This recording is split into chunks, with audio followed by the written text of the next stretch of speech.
ঘড়িতে তখন ভোর 5টা। ছোট্ট একটা রেল স্টেশন, চারিদিকে ফাঁকা, কেউ নেই স্টেশনে।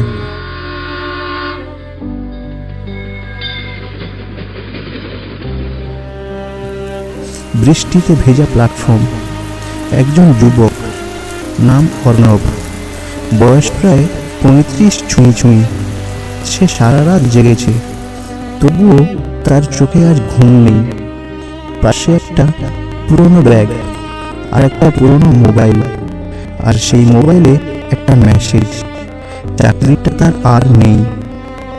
একটা ছোট্ট মেসেজ আর কয়েকটা শব্দ, যেগুলো কয়েক সেকেন্ডের মধ্যে তার 5টা বছরের পরিশ্রম কেড়ে নিল। পকেটে মাত্র 100 টাকার একটা নোট। বাড়িতে আছেন বৃদ্ধ মা, আর রয়েছে মাথার উপর ঋণের বোঝা। ভালো চাকরি পেয়েছি, সেই ভরসায় ঋণ করে মায়ের জন্য একটা বাড়ি বানিয়েছিল।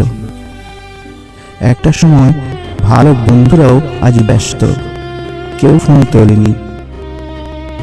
অর্ণব মাথা নিচু করে বসে আছে, তবে তার চোখে আজ জল নেই, কারণ সে কাঁদার শক্তিটুকুও যেন হারিয়ে ফেলেছে।